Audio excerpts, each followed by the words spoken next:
Welcome to Gearhead Central. Today we're going to build a 4x carrier from CPE Powersports.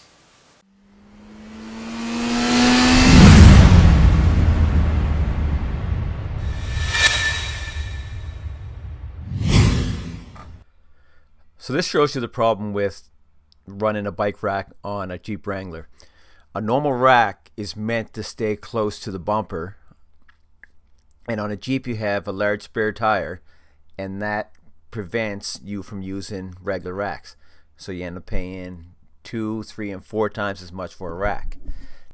So you can see when I install the upright, it's going to be an inch into the tire, and this isn't even back far enough to connect to the hitch. The pinhole needs to be back, I believe, another inch or so before that will even connect. So that won't work at all. My solution to this problem was to buy an extension. I found one on Kijiji for a really good price. The guy wasn't using it anymore.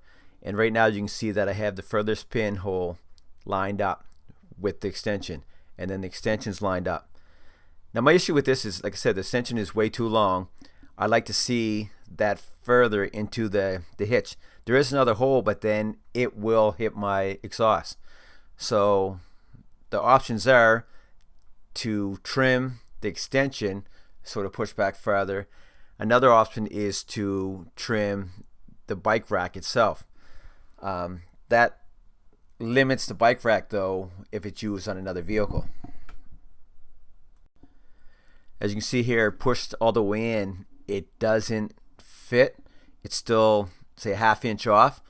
So like I said, some would have to be trimmed off the bike rack.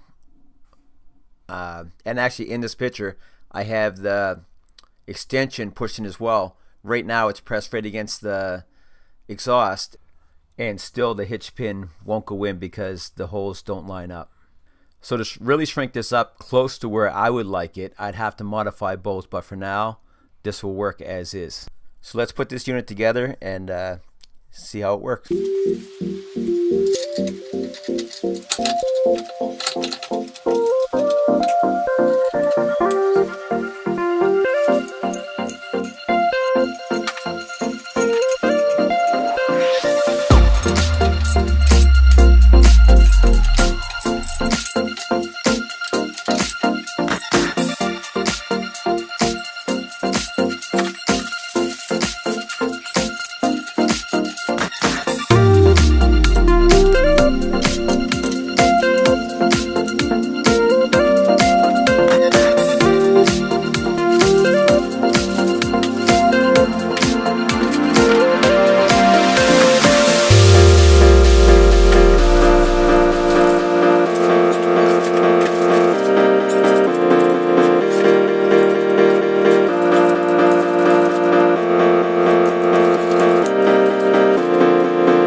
one negative, it's not a big deal, it's just me being picky. I don't like rattles. So they will rattle. There is some play in there between the pin and the holes in the bike mounts. Not a big deal, I didn't notice it when I was driving, but it's just something that I think about. Another thing, it would be nice to have more holes, to have more options for setting the angle so you can get your frame set exactly where you want it. But more holes would compromise the strength of the units. Could possibly wear through. So that's just being picky. It's not a big deal. And really that's my only complaint right now. Other than the fact that it doesn't fit in the Jeep, but I knew that beforehand, or kind of knew. So it's not really a big deal.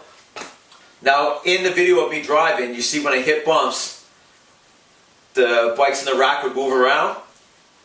That wasn't because of the bike rack itself. One thing I really do like about this, it has a bolt that bolts through and it's threaded on one side, which allows the unit to be pulled to one side of the hitch. And there's also a cotter pin on the other side. So if those threads happen to fail, then the bolt's not going to fall out. It would just act as a standard hitch accessory.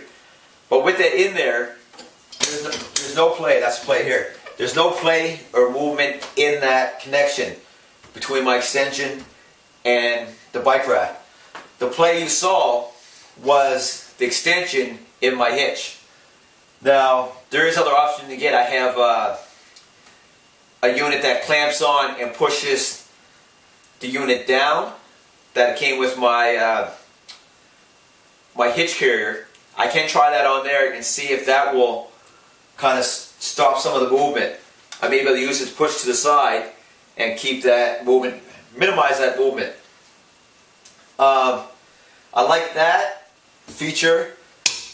I like the pin that allows you to lower the unit if you're using, say, an SUV, so you can actually get to the rear. Put it in.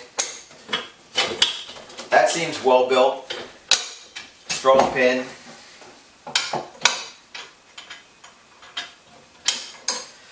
Unit also has these tie down points here, and comes with a strap that you can strap the bike so they don't sway. Because if you notice in the video as well, when I first mounted my bike, there is some movement forward and back. Well, with the strap that comes with it, you can strap your bike back or tie it in so it doesn't rock around. Another thing I like is, if you ever use Velcro, you know over time it will start to wear out and fail. Well, this has a safety strap. It's an elastic cord with a loop on it, and there's a steel button on it. So once you set your Velcro on, you loop that around, hook it on the pin, and it's secure. So I really like that feature, and it seems to work well. Now with that, you do have to try to get that button through, which, it fits through that loop. Take it out. So it does take a little bit of time. When it's on the bike, you have to try to reach around, get that through the loop, strap your Velcro down, and then put on the safety latch there. It's not a big deal. It does work well. They're also padded. It's kind of a hard rubber inside here. For some bikes, I think it would help if it was a little wider. But for the bikes I have here to test with, it seems to work fine. I just kind of wonder about, say, a Cannondale frame. One's with a large diameter tube. It does V out. It might be fine. I'll have to try to get my hands on someone's bike that's larger and try it and see if it causes any issues. But other than that, it works fine. Reflector in the back. The paint seems good. It seems to be well built. It seems like a quality product. So right now, I'm extremely happy with it. I have to try it out more and see over time how it works. But for the price, I can't complain at all. And I definitely recommend this product. It's definitely worth a look anyway. If you have any questions about it, leave a comment below. And also, if you have suggestions of other products I should test out, let me know about those as well. So anyways, thanks for watching this video, and I'll check you out next time.